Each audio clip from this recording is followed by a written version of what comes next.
네, 안녕하십니까. 오늘은 9월 8일 수요일 복되신 동정마리아 탄생 주일입니다. 오늘 성모성탄입니다. 네.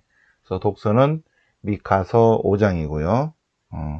화다성은 시편 13편입니다. 그 다음에 오늘 복음은 마테오 복음이고요. 그래서 전체적으로 첫 번째 미카 예언서, 두 번째 마태복음, 세 번째 성모님의 4대 교리, 이렇게 한번 정리를 해 보도록 하겠습니다. 자료 공유하겠습니다. 네.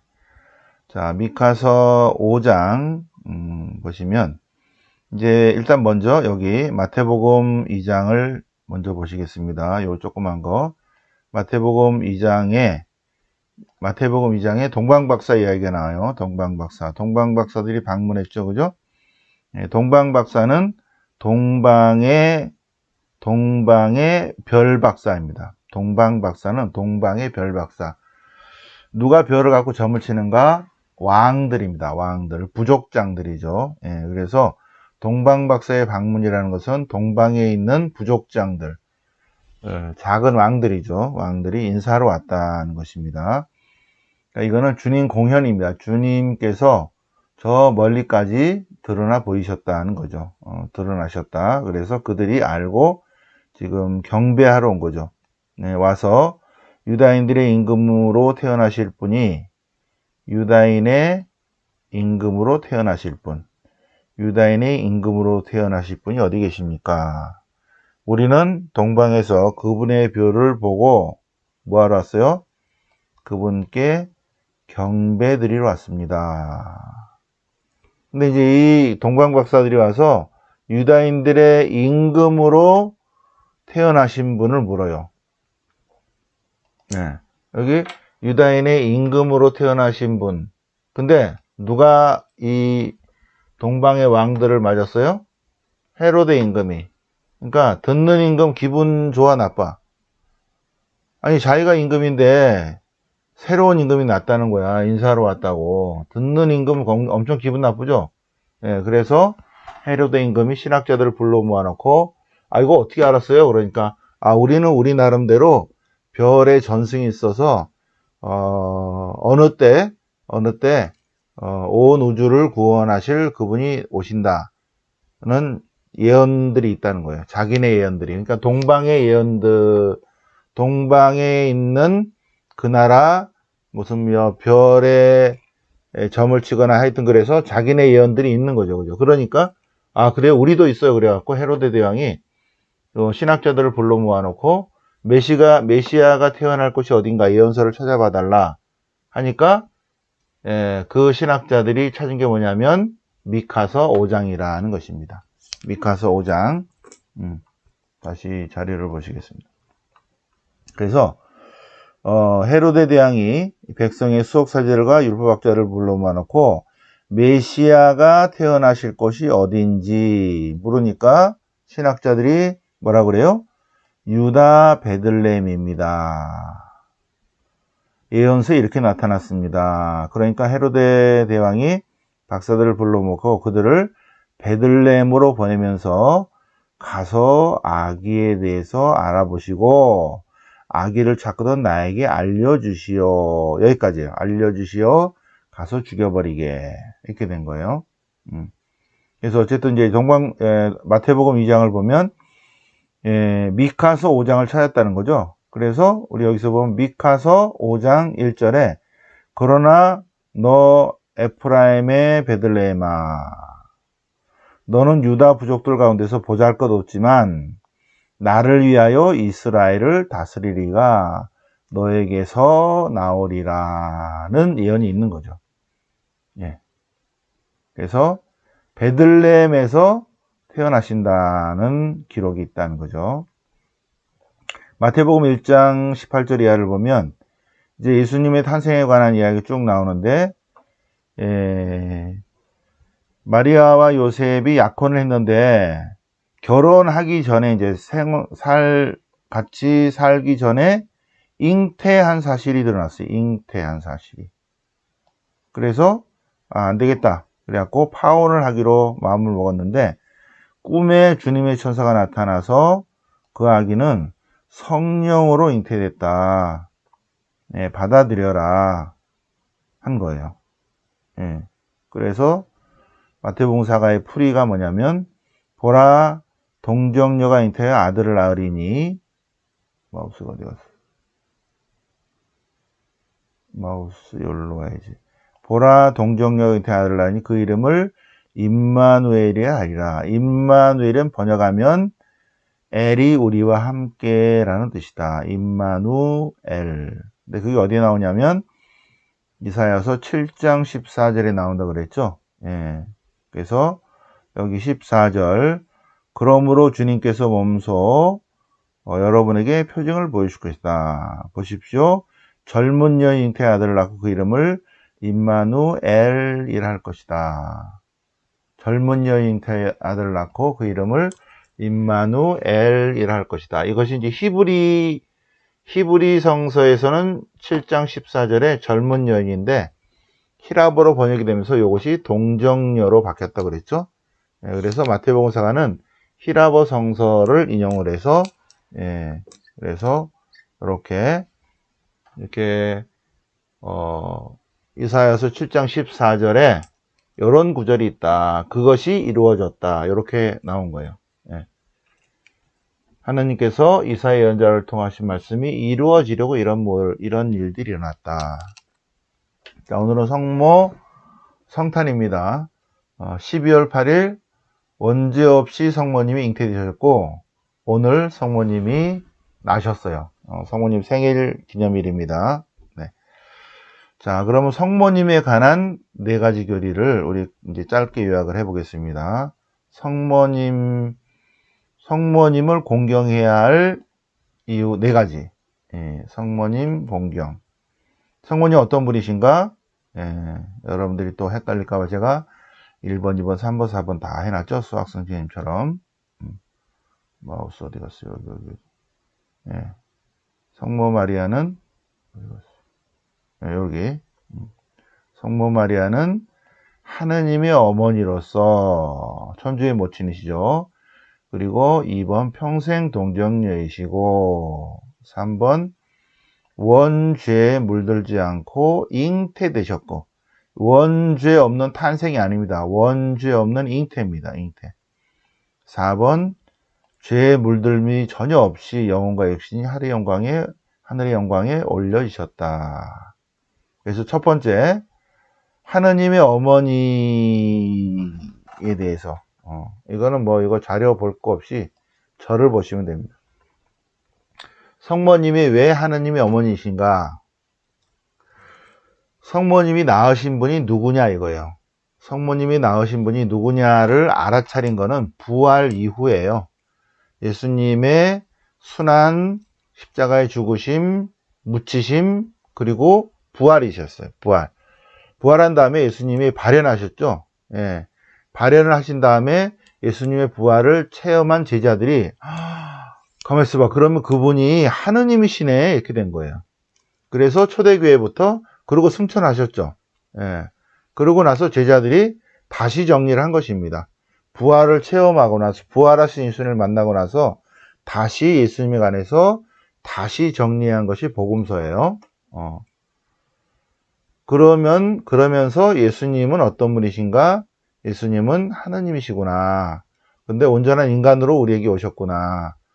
그렇다면 그분의 어머니 마리아는 그러면 뭐라고 불러야 되지? 그러니까 결론이 뭐예요? 딱 간단하죠. 하느님의 어머니시다. 천주의 모친. 그러니까 천주의 모친을 강조한 것은 예수님이 참 하느님이시며 참 인간이다를 강조한 내용입니다. 오케이? 이거는 문제 없죠? 오케이. 그럼 두 번째. 성모 마리아는 평생 동정녀이시다. 평생 동정녀이시다는 것은 간단합니다. 성모님이 예수님을 낳을 때 전혀 인간적 개입이 없으셨다. 이거예요. 딴 게 아니라. 성모님이 평생 동정녀이시다는 말이 무슨 말이라고? 성모님께서 예수님을 낳을 때 어떠한 인간적 개입도 없이 오직 하나님의 힘으로 나셨다. 그 얘기예요. 그거를 평생동정이라는 신학적 단어를 쓰는 것입니다. 평생동정녀. 그리고 성모님은 예수님밖에 안 낳으셨어요. 예수님 동생들 없습니다. 예, 제가 다 물어봤어요. 예, 동생이란 거는 사촌을 얘기하는 것입니다. 사촌. 자, 근데 이제 3번이 어려워요. 3번. 원죄 없는 잉태. 원죄가 뭐죠? 여러분, 원죄가 뭐예요? 원죄. 창세기 보면 원죄가 나오잖아요. 그죠? 원죄라는 거는 어떤 죄가 아니라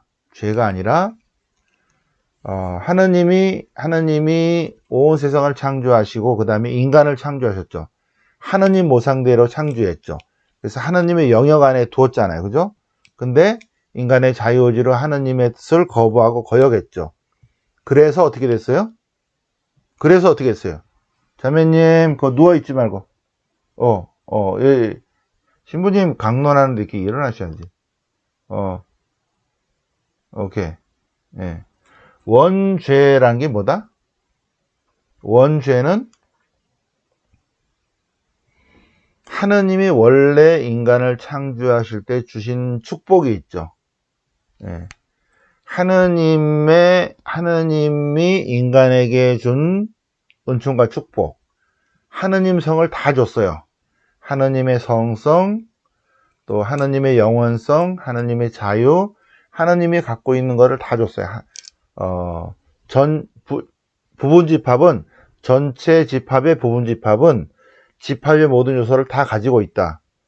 그래, 안 그래? 수학 선생님도 여기 2명 올라오셨죠? 예. 부분집합은 전체 집합의 모든 요소를 다 갖고 있는 거예요. 그러니까 인간은 하느님 성을 다 갖고 있는 거 있죠. 근데 원죄라는 게 뭐다? 그거를 잃어버렸다는 거예요. 네. 원죄라는 거는 하느님의 축복을 잃어버린 상태를 원죄라고 합니다. 원죄. 그래서 원죄를 안고 태어나죠.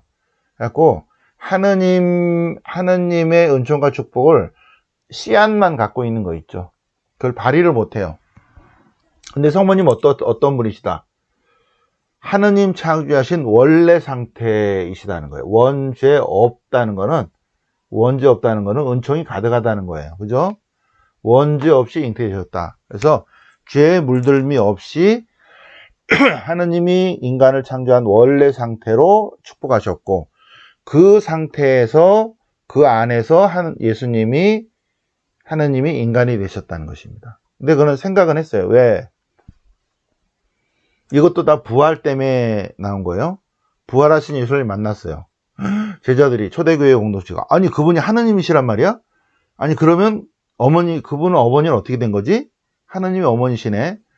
근데 하느님이 어머니신데 그러면 그분이 예수님을 담을 그릇이잖아. 그러면 죄가 있으면 돼, 안 돼? 은총의 상태가 돼야 된다는 거야. 원죄가 없이 하나도 하느님의 은총과 축복을 잃어버리지 않는 상태로 잉태되셨을 거라고 생각한 거죠. 원죄 없는 잉태입니다, 그것이. 근데 증명할 길이 없잖아, 그죠? 하늘나라에서 증명할 수밖에 없죠. 그런데 증명을 언제 했냐면 1830, 1830년에 누가?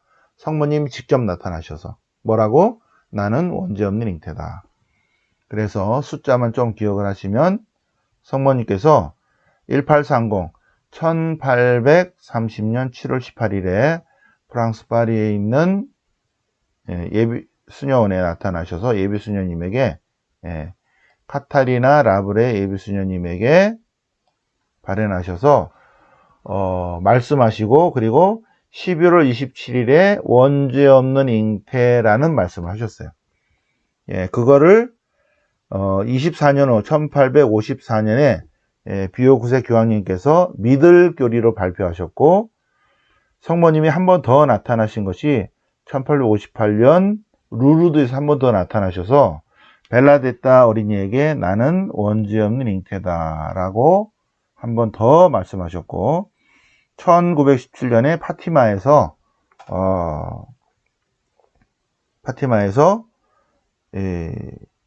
다시 루시아 어린이죠, 그죠? 루시아 어린이에게, 나중에 수녀님이 되시죠. 성모님, 루시아만 이렇게 성모님과 대화가 됐어요. 파티마. 그래서 나의 티 없는 성심이라는 단어를 쓰셨습니다. 나의 티 없는 성심.